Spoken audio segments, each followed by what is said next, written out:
Let me guess. You're here because you are starting with painting, or you are a beginner to art altogether, and you've got all those questions about working with acrylic paints. Well, stay with me because I am going to help you.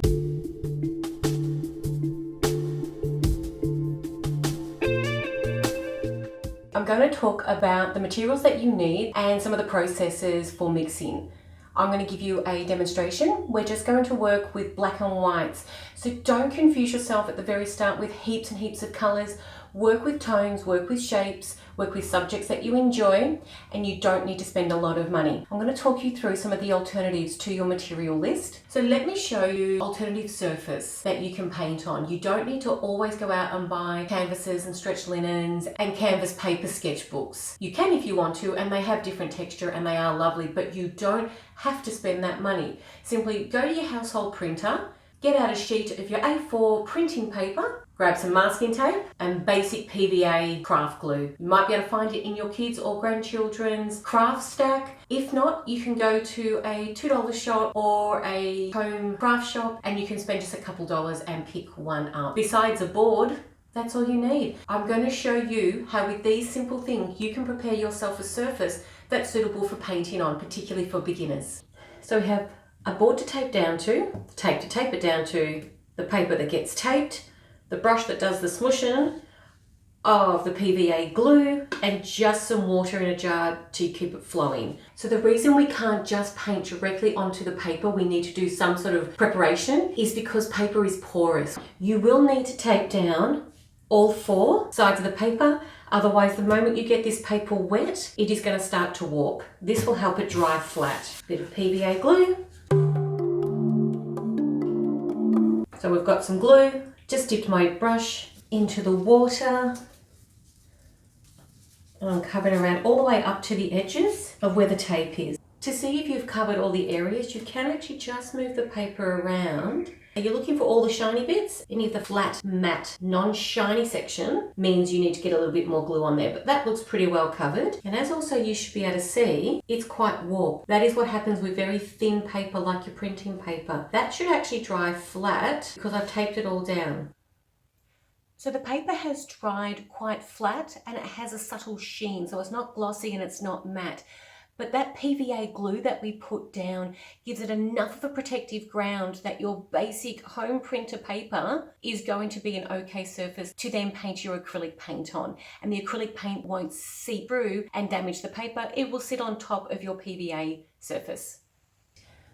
So are you ready to do some acrylic painting now? No more scary delaying. It's going to be fine. I'm here with you the whole way. These are what I'm going to start with. When I need other tones, I will then bring them in. So the black is what is considered our darkest of darkest tones, and our white is our lightest of lightest tones. And we're going to mix some tones that are somewhere in between.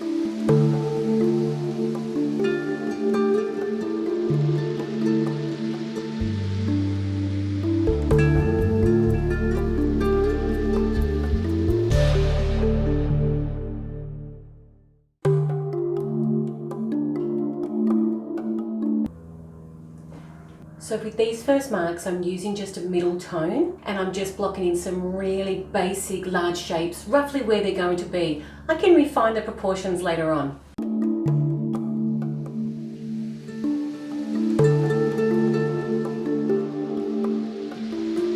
So don't get caught up in all your details straight away. Have some fun with it. Throw some black on there. You can refine your detail later on. And the great advantage with acrylic is it will dry pretty quickly, so you can layer and layer over the top of it. But I will say, be aware, we're using paper alternative. This is just basic printer paper. And although it has PVA glue to stop your acrylic paint seeping through the paper, it also won't tolerate a lot of liquid. And acrylic paint is still a liquid going onto the paper. So have fun, but probably don't overwork it with this kind of paper. I accidentally put some lighter tone over the black stroke that I did, but that's because I had it still on my brush. So have some water and have a rag next to you, and then you can dip your brush, wipe it on the rag. It's a bit cleaner and you can use it again. That saves you having to have 6 different brushes, one for each tone. You can use one large brush for blocking in the large shapes, and then you can go into some smaller brushes when you're working on the finer detail later on.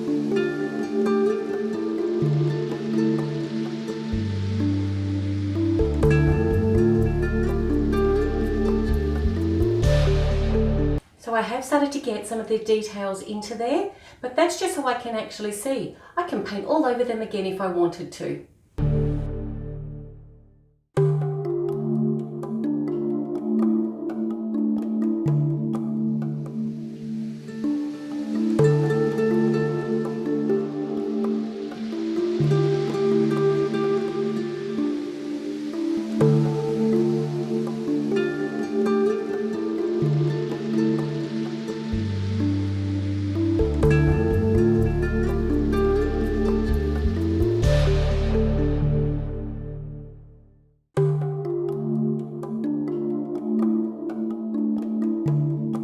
So I'm still using the one large brush, and I'm just getting extra little bits of either my black, just to make a varied tone, getting a little bit of black into the other pile, and that's given me a variety of tones already. But as you can see, I'm not making a lot of the lighter tones leading towards the white, not just yet.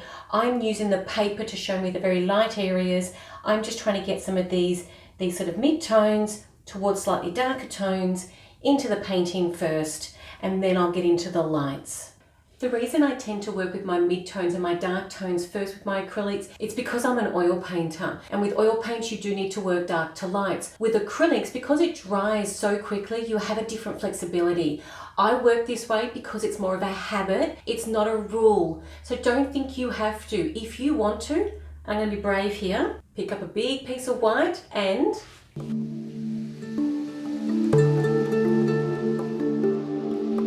put it where your real dramatic highlights are going to be. If you want to do that, with acrylics you can. With oil paints you can't, but that's for a whole nother conversation. We'll do that another day together, okay? That white will end up drying, and if I need to actually put darker tones over it, I can do that later. But that was kind of fun. So make sure that you are having fun. Don't get too stuck on rules.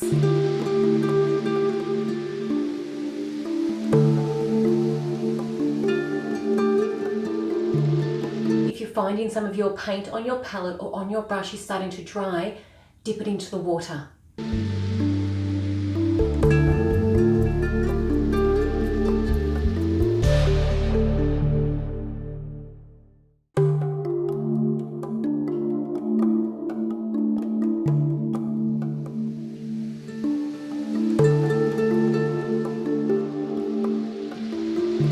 So I've swapped down now to a medium-sized brush, not as large as the one that I had, not as small as how I'm going to go. And I'm going to now start working towards the lighter tones, not the very lights. I'm going to work away from the mid-tones down the tonal scale. One hint is what you mix on your palette may not look the same as when it's actually on your painting. The reason why is because tones will look different depending on what the tone next to them is. So that same tone, how dark it looks compared to the white paper,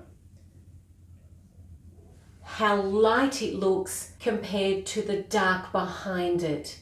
So the easiest way is mix a tone that you think is the right tone, but when you put it on your actual paper or canvas, then you can make another assessment. Don't stop assessing.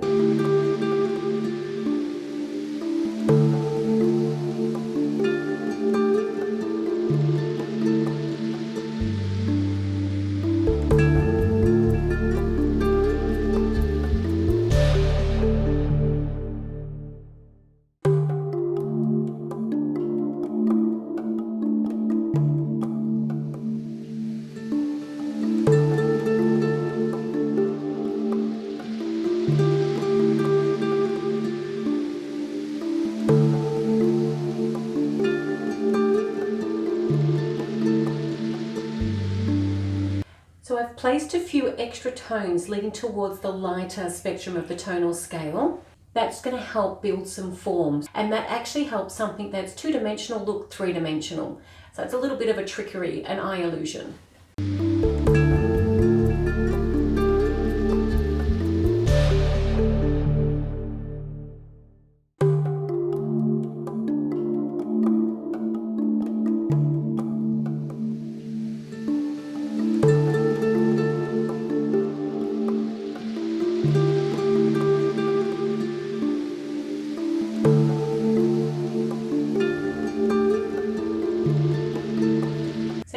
mix in a few extra light tones now. Some of my paint has dried out, so I'm going to need to start again. It is really good with the acrylic because you have to actually remix and remix your tones. It's a great way to get very good at it.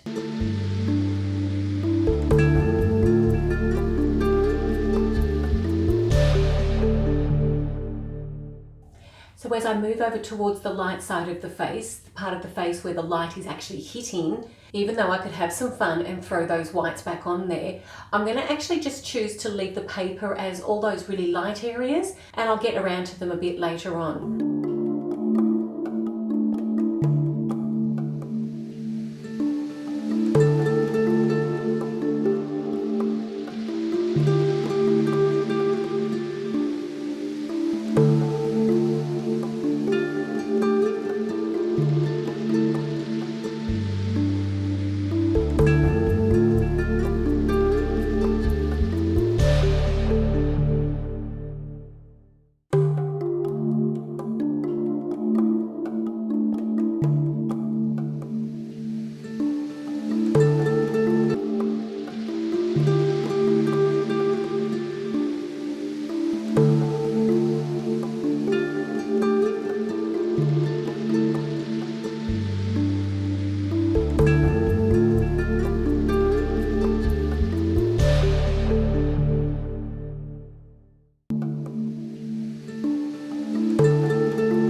Going. I think I'm ready to actually move on to my smaller brushes. I don't want to keep overworking this paper.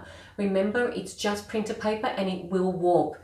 It already has started to a little bit, but that's all right. I'm actually having fun. So when I'm working with portraiture and I talk about moving into the detail, I always refer to the eyes. The eyes are the window to the soul. It's cliche.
Doesn't the whole mess of all the big shapes and all the various tones look so much better with just that little sparkle of detail? So not everything else in your picture actually has to go to such an extent of detail. Not that that's actually overworked at all, but at least it gives you that spark of life. And I think in particular with a portrait, that's really, really important. But that portraiture is not the main focus for today. I really want you to look at the big shapes that I started with, the tones that I used, and then how I was mixing the different tones, shrinking down my brush, shrinking down the shapes. I've got a little bit more to do. I want to bring the hairline in around the jaw a little bit tighter. I'd like to trim her down a little bit more, but I'm not going to do a great deal more. It doesn't need a lot of extra detail. Does it look like an elephant? No. Does it look like a tree? No. Does it look like a human face? I'm thinking yes.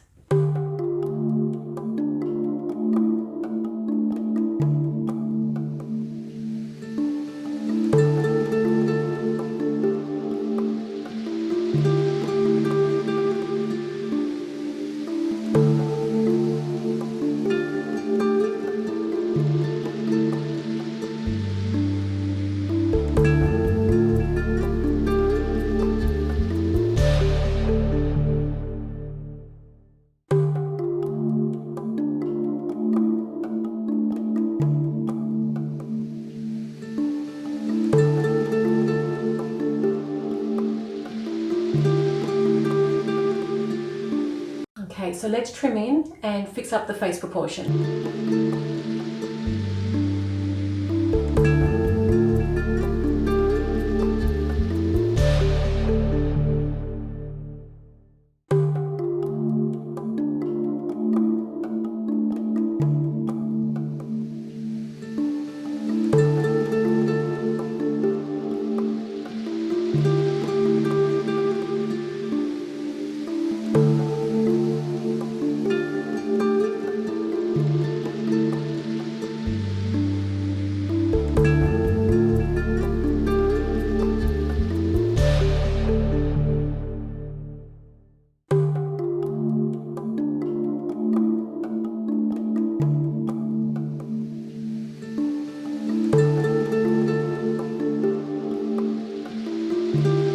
So I hope that has helped answer your question about starting out painting with acrylics.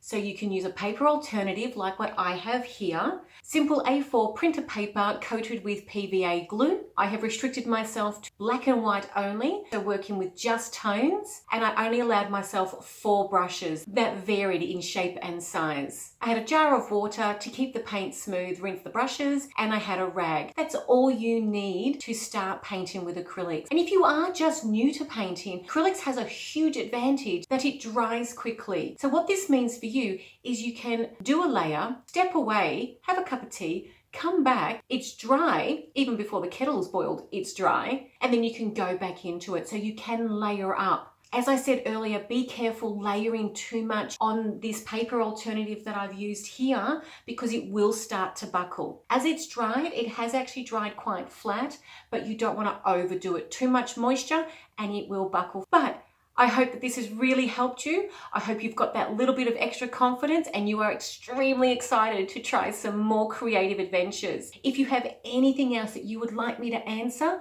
please leave your question or comments below. Hit the subscription button and the bell, and that way you will have notifications whenever I've put something new up. Happy creating, Artsy One. Hopefully that was okay. What else do I need to say?